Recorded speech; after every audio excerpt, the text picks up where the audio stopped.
Today we are going to discuss about the neuromuscular blocking agent or skeletal muscle relaxant. So skeletal muscle relaxant, these are the drug that basically we are considering the peripheral portion that act peripherally at neuromuscular junction or muscle fiber itself or centrally in the cerebrospinal axis to reduce the muscle tone and causes paralysis. But in this section we are only discussing about the peripheral skeletal muscle relaxant or neuromuscular blocking agent. The neuromuscular blocking agent are used primarily in conjugation with the general anesthetic to provide the muscle relaxation during the surgery, while centrally acting muscle relaxant are used mainly in case of the painful muscle spasm and septic neurological condition. So this peripheral neuromuscular blocking agent or skeletal muscle relaxant we are basically used in along with the general anesthetic to perform the various type of the surgery. So this neuromuscular blocking drug are used along with anesthesia to impair the neuromuscular transmission and provide the skeletal muscle relaxation. This drug enable the anesthetic to perform uh, tracheal intubation, facilitated ventilation and also provide the optimal surgical operating condition. So uh, these are the drug basically neuromuscular blocking agent or skeletal muscle relaxant when used along with the local anesthetic. This will help in the relaxation of the skeletal muscle and relaxation into facilitate the ventilation and tracheal intubation and provide the optimal condition for the performing a surgery. For example, you can say that during laparotomy, neuromuscular blocking drugs are quarantine ammonium compound, which are structurally similar to the acetylcholine. They act mostly at the post-junctional nicotinic receptor in the neuromuscular junction. Neuromuscular blocking drug may be agonist or may be antagonist at the nicotinic receptor depending upon their nature and activity, which I can describe later on. Their activity, it will help in the surgery. So this is the axonal terminal. This axonal terminal, when action potential is reached, this action potential influence the release of acetylcholine. At the post junctional section there is acetylcholine bind to the receptor and there is a end plate which will stimulate the end plate and there is a responsible for the contraction. This is the general mechanism. Now if you block this acetylcholine to bind to this receptor, so there is a no end plate contraction, so there is a relaxation of that particular muscle, so which we will need during the operation or during the surgical procedure. So in case of the this condition, first action potential arrive at the axonal terminal of the motor neuron.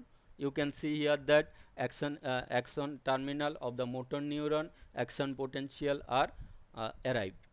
Then this action potential open the voltage gated calcium channel. Calcium voltage gated calcium channel, calcium enter into the axonal terminal moving down its electrochemical gradient. This calcium entry causes the acetylcholine, which is the neurotransmitter, to be released by the exocytosis. Acetylcholine diffuse across the synaptic cleft and bind to the receptor at the sarcolemma. Acetylcholine binding open ion channel in the receptor that allow simultaneous passes of the sodium into the muscle fiber and potassium out of the muscle fiber. So more sodium ion enter than potassium ion exit, which produce a local change in the membrane potential, that is called end plate potential. Acetylcholine affect the end plate potential, so there is a muscle contraction.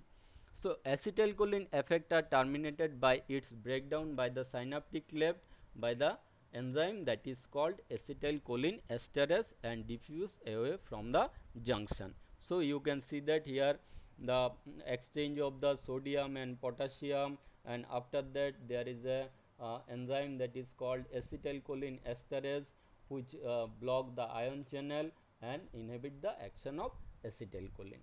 So this is the normal phenomenon or normal mechanism of the muscle contraction. The acetylcholine molecule diffuse across the synaptic cleft to bind with the nicotinic cholinergic receptor on a specialized portion of the muscle membrane at the motor end plate. Each neuromuscular junction, which contain approximately 5 million of this receptor. Among minimum 5 lakh receptor required to be activated for the normal muscle contraction. So now you come to the structure of the acetylcholine receptor. Each acetylcholine receptor in neuromuscular junction normally consists of 5 protein subunit, 2 alpha subunit, 1 single beta, delta and eta subunit. Only the 2 identical alpha subunit which are capable of binding to the acetylcholine molecule. If both binding sides are occupied by the acetylcholine, a conformational change in the subunit briefly open the ion channel. Means when acetylcholine bind only these 2 alpha subunit, then only the ion channel are get open. The channel will not open if acetylcholine bind only one side of the alpha receptor. See, you can see the structure. There is 2 alpha, 1 beta, 1 delta, 1 eta. So when this acetylcholine bind 2 alpha subunit, there is a opening of the ion channel, then there is a exchange of the ion from inside to the outside, from extracellular side to the intercellular side. Cation flows through the open acetylcholine receptor channel, sodium and calcium in and potassium out, generating an end plate potential. When enough receptors are occupied by the acetylcholine, the end plate potential will be sufficiently strong to depolarize the perijunctional membrane. Sodium channel are present in muscle membrane. Perijunctional area of the muscle membrane have a higher density of this sodium channel than other part of the membrane. This sodium channel have two type gate, one is voltage dependent and another one is time dependent. Sodium ion pass only when both the gates are open. See, in this picture you can see that there is a two barrier. First, if you see the picture A, there is a upper gate and there is a lower gate. Sodium channel is transmembrane protein that can be conceptualized as having two gates. Sodium ion pass only when both gates are open. Opening of the gate is time dependent and voltage dependent. This channel is free for possesses the three functional state.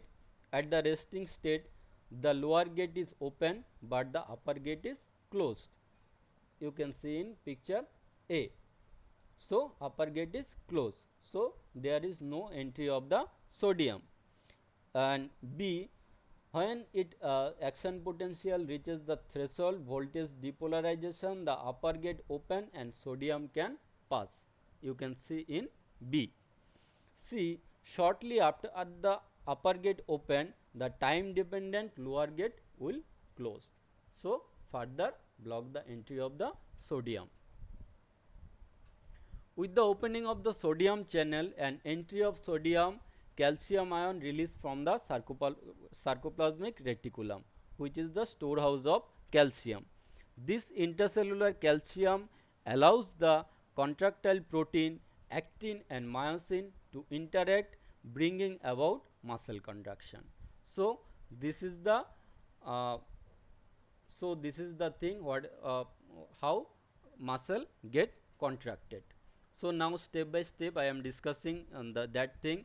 Nerve action potential is transmitted and and the nerve terminal is depolarized. Acetylcholine is released from the storage vesicle at the nerve terminal. Enough acetylcholine is released to bind 5 lakh receptor.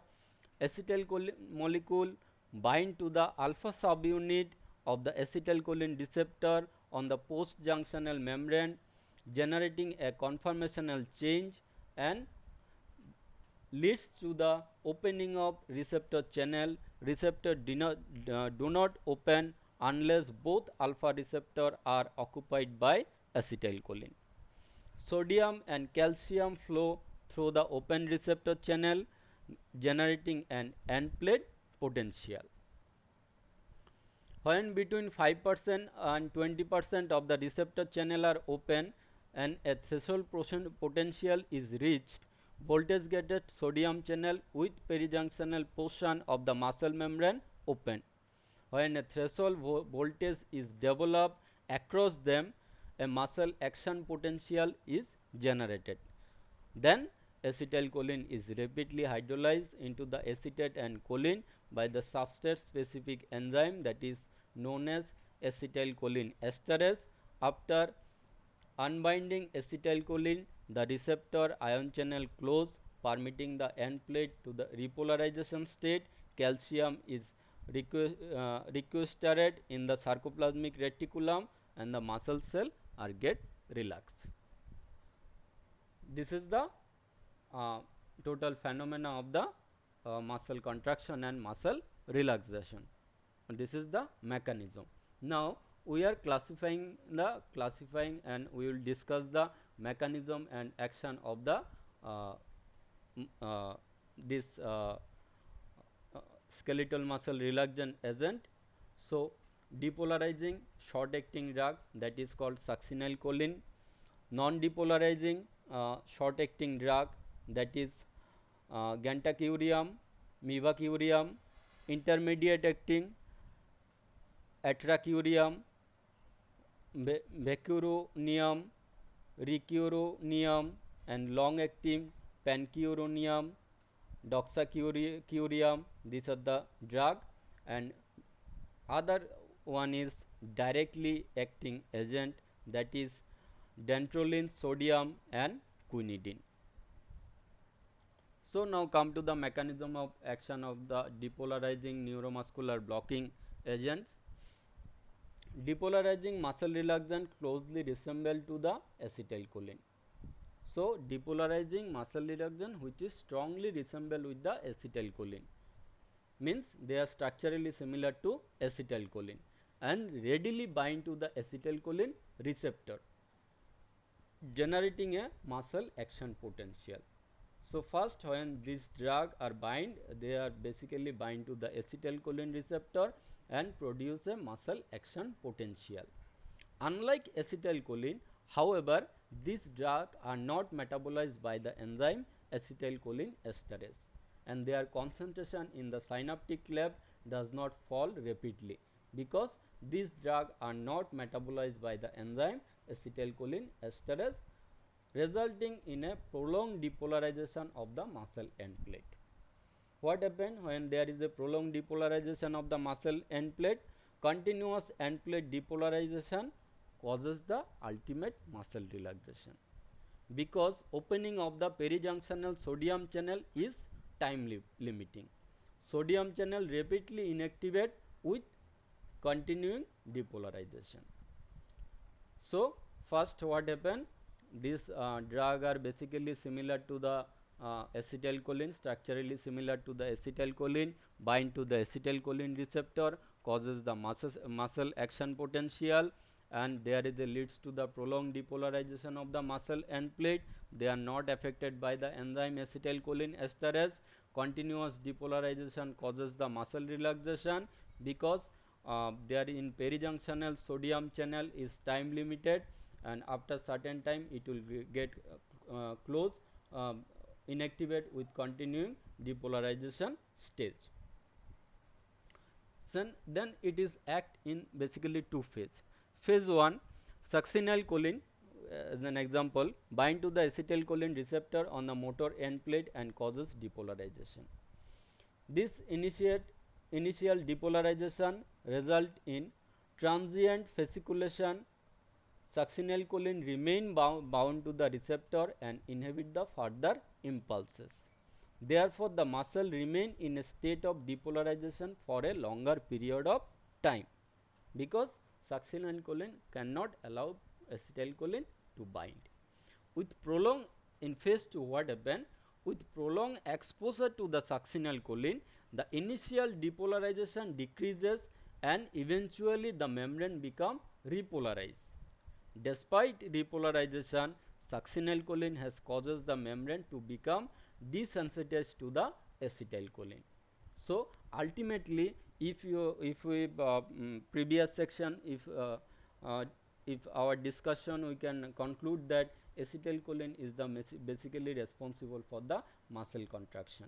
So this succinylcholine, which is structurally similar to the acetylcholine, which is desensitize the acetylcholine at the receptor site. So ultimately there is a muscle relaxation due to the continuous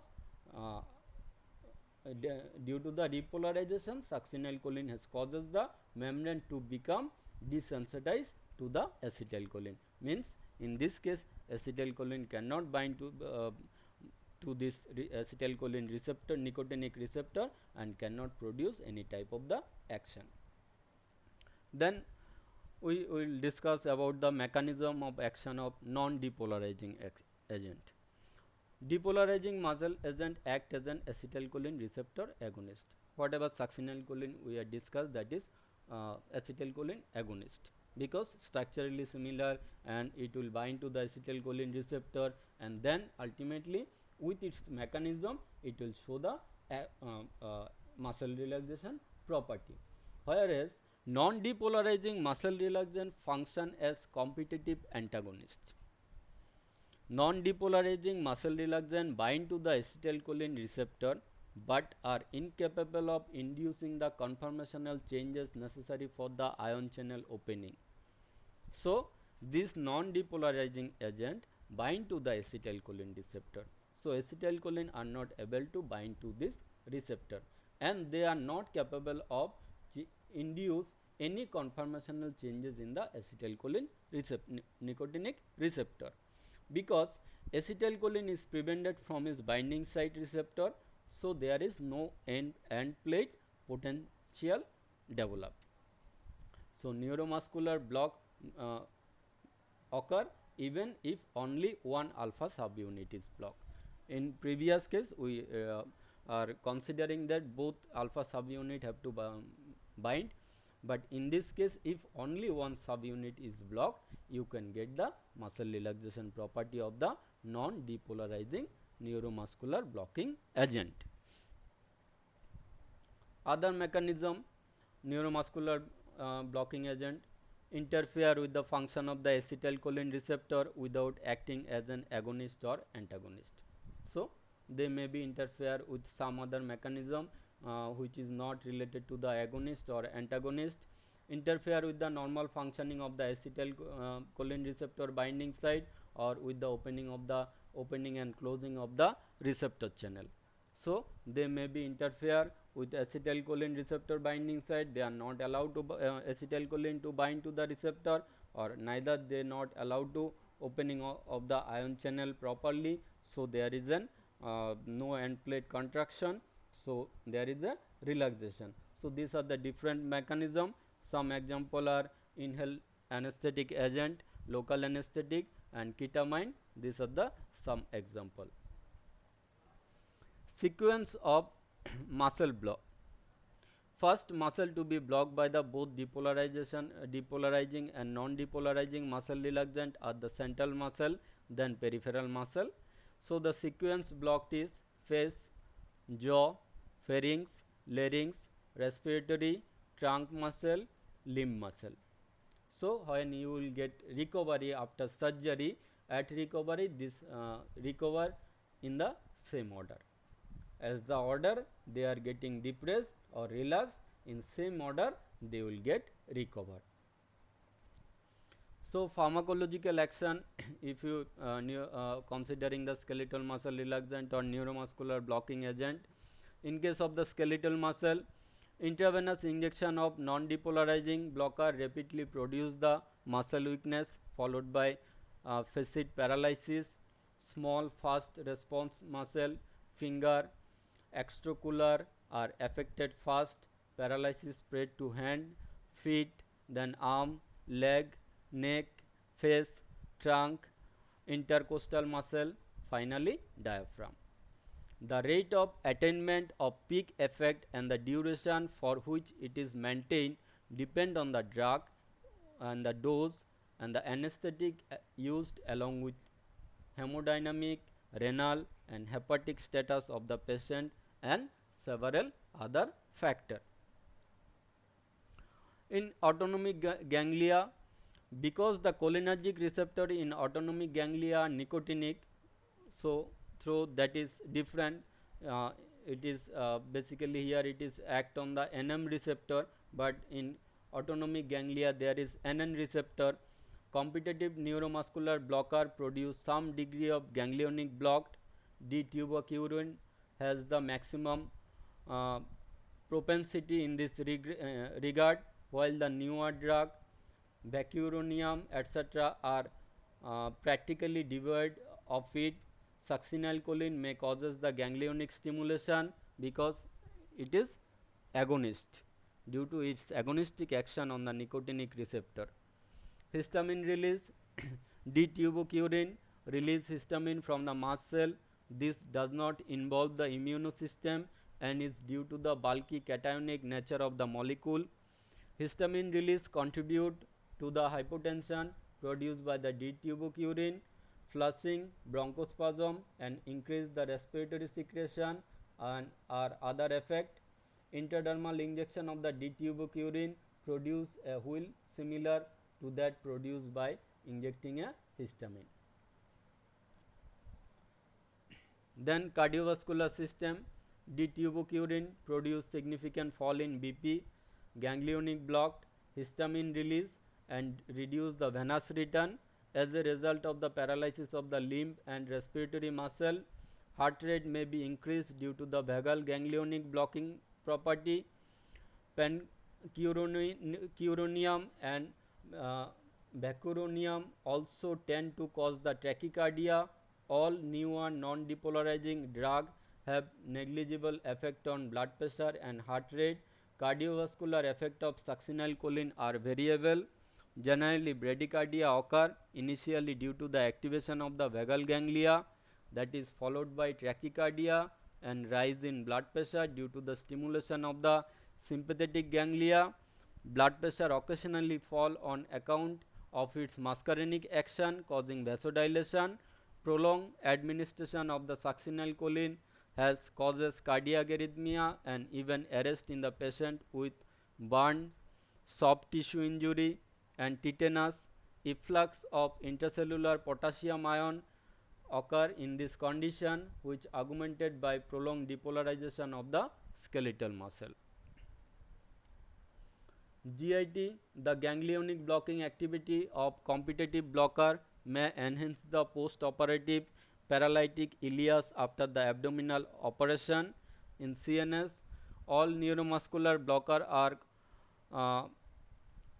quaternary compound, do not cross the blood-brain barrier, thus on IV administration no central effect follow. However, if the tubercurin applied to the brain cortex or inject in the cerebral ventricle produce the styrosine like effect.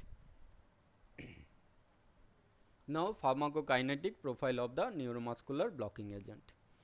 All neuromuscular blocker are polar quaternary compound, not absorbed orally, do not cross the cell membrane, have low volume of distribution and do not penetrate the placenta or blood-brain barrier.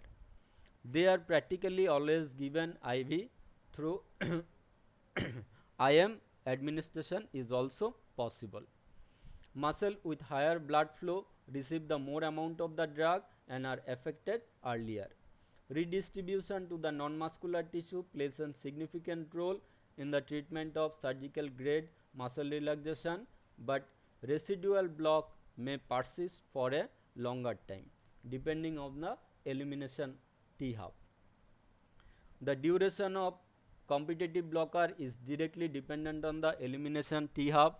Drug that are primarily metabolized in the plasma, liver, bacuranium, atracurium, and specially mevacurium have relatively shorter T half and duration of action is 20 to 40 minutes, while those largely excreted by the kidney, example pancuronium, ditubucurin, and these are the drug have longer T half and duration of action is more than 60 minutes. With repeated administration, redistribution site are filled up with the duration of action is also get prolonged. Succinylcholine is rapidly hydrolyzed by the plasma pseudocolinesterase to succinyl monocholine and then succinic acid plus choline.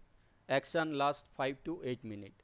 Some patients have genetically determined abnormality, low affinity for the succinylcholine or deficiency of pseudocolinesterase. In subjects who are homozygous for the abnormal enzyme, which is occur one in more than 3000 patients, succinylcholine causes prolonged phase 2 block resulting in the muscle paralysis and apnea lasting 4 to 6 hours. Because succinylcholine is a poor substrate for the more specific acetylcholine esterase found at the motor end plate. However, duration of paralysis is increased only by 2 to 3 times in subjects who are heterozygous for the abnormal enzyme or have only relative deficiency. The prolonged apnea can be treated over only by mechanical ventilation. Now we are discussing about some drug which comes under neuromuscular blocking agent and skeletal muscle relaxant. So among them, succinylcholine is one of the important drug. Succinylcholine is an quaternary ammonium compound, also called diacetylcholine or succinylmethonium. Only depolarizing relaxant now available in clinical practice is succinylcholine. The mechanism of action already I discussed. Depolarizing muscle relaxant very closely resemble to the acetylcholine and readily bind to the acetylcholine receptor, generating muscle action potential. Then there is a phase 1 block and then there is a phase 2 block, which already earlier I discussed. Metabolism and excretion, rapid onset of action 30 to 60 seconds and short duration of action usually less than 10 minutes. In circulation, rapidly metabolized by the pseudocolinesterase into succinyl monocholine. And adverse effect or side effect, what you can say, the succinylcholine, bradycardia, which you can prevent by the use of the atropine, hyperkalemia in patient with the massive trauma, burns, stroke, etc., muscle pain, intragastric pressure elevation, intraocular pressure elevation, prolonged paralysis in case of the succinylcholine apnea, and intracranial pressure is elevated. Drug interaction, potentiation of effect if succinylcholine used along with oxytocin, beta blocker, organophosphate insecticide, and reduce the duration of action if used along with diazepam. Other effect if you use with cardiac glycoside, dysrhythmia that occur. Therapeutic application, it causes the paralysis of the skeletal muscle. Sequence of paralysis may be different from that of non-depolarizing drug, but respiratory muscle are paralyzed last. Produce transient twisting of the skeletal muscle before causing block. It causes maintained depolarization at the end plate, which leads to loss of electrical excitability. It is a short duration of action. Ditubucurin, because of its prominent histamine releasing and ganglionic blocking and cardiovascular action, as well as long duration of paralysis, which we need the pharmacological reversal. It is clinically not used now. Pancuronium, it is a synthetic steroidal compound which is 5 times more potent and longer acting than ditubucurin, provide good cardiovascular stability. due to little ganglionic blocking activity, seldom induce flushing, bronchospasm or cardiac arrhythmia because of the lower histamine release potential. Repeat IV injection may causes rise in blood pressure and tachycardia due to the vagal blocking and noradrenaline release. It is primarily eliminated by the renal excretion because of longer duration of action, needing reversal. Its use is now restricted to the prolonged operation, especially in case of the neurosurgery. Doxycyurium, it's a muscle relaxant having the least rapid onset and the longest action, suitable for the long duration of surgeries. It is primarily eliminated by the kidney through the hepatic metabolism. Also occur, cardiovascular changes are less marked. Pipecuronium, another muscle relaxant with a slow onset and long duration of action, steroidal in nature, recommended for the prolonged surgeries. Its exert little cardiovascular action through the transient hypotension and bradycardia can occur. Elimination occur through both liver and kidney. Vacuronium, a close congener of pancuronium with a shorter duration of action due to the rapid distribution and metabolism. It is excreted mainly in bile. Recovery is generally spontaneous but may need neostigmine reversal. Cardiovascular stability is still better due to the lack of histamine releasing and ganglionic blocking action. Tachycardia sometime may occur. Currently, it is the most commonly used muscle relaxant for the routine surgery and in intensive care unit. Drug interaction, thiopentone sodium and succinylcholine solutions should not be mixed in the same syringe because they react chemically. Along with general anesthetic, potentiated the competitive blocker either in particular, followed by fluorinated hydrocarbon, isofluoran, desfluoran, the potentiate to the greater extent than the halothane. Anticholinesterase reverse the action of competitive blocker, neostigmine. Calcium channel blocker, verapamil and other potentiate both the competitive and depolarizing neuromuscular blocker. Diuretic may produce the hypokalemia which enhance competitive block. Diazepam, propanolone and quinidine intensify competitive block while high dose of corticosteroid reduce it. Toxicity, respiratory paralysis and prolonged apnea in the most important problem. Flushing is common with the tuberculin due to the histamine release, can occasionally occur with the atracurium and mevacurium, rare with other. Fall in blood pressure and cardiovascular collapse can occur, especially in hypovolemic patient. This is less likely with the newer drug. Muscle relaxant should be used with greater caution in patient with severe hepatic and renal disease. Cardiac arrhythmia and even cardiac arrest have occurred, especially with succinylcholine, particularly in digitalized patient. Succinylcholine release the potassium from the muscle. Intubating dose generally raises the serum potassium by 0.5 milliequivalent per liter, but dangerous hyperkalemia can occur, especially in patient with extensive burn and soft tissue injury. Precipitation of asthma by the histamine releasing neuromuscular blocker. Post-operative muscle soreness and myalgia may be complained after succinylcholine. Malignant hyperthermia can be triggered by the succinylcholine in patient anesthetized with the fluorinated anesthetics. Then therapeutic use. The most important use of the neuromuscular blocker is an adjuvant with the general anesthesia. Adequate muscle relaxation can be achieved at lighter plans. Many surgical procedures are performed more safely and rapidly by employing muscle relaxant. Muscle relaxant also reduce the reflex muscle contraction in the region undergoing surgery and assist maintenance of controlled ventilation during the anesthesia. They are particularly helpful in abdominal and thoracic surgery, intubation and endoscopic, orthopedic manipulation, etc. Assisted ventilation.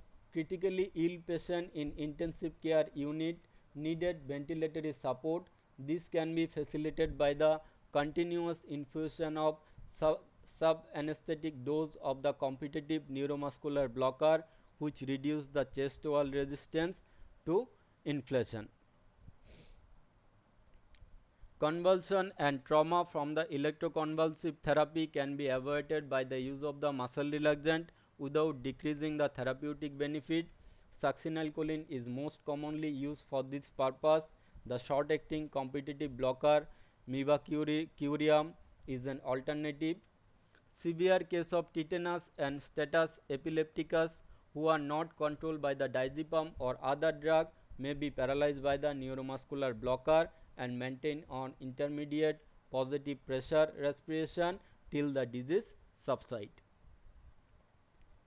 Then direct acting neuromuscular blocking agent. So the drug is dantrolene. What is the mechanism of action?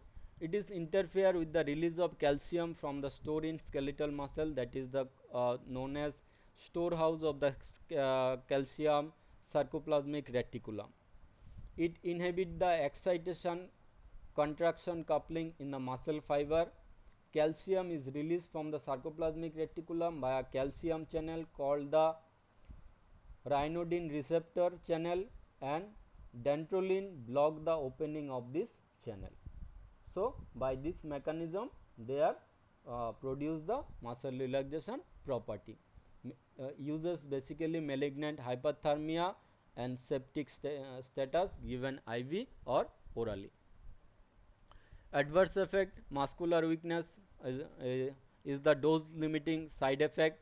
Sedation, malaise, light headedness and another central effect occur but are less pronounced than with centrally acting muscle relaxant.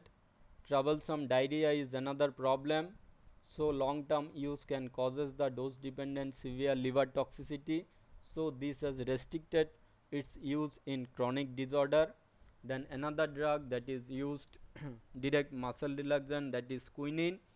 It's increase the refractory period and decrease the excitability of the motor end plate. Thus response to the repetitive nerve stimulation are reduced. It decrease the muscle tone in myotonia congenita taken at bedtime 200 to 300 mg. It may abolish the nocturnal leg cramps in some patient. Thank you.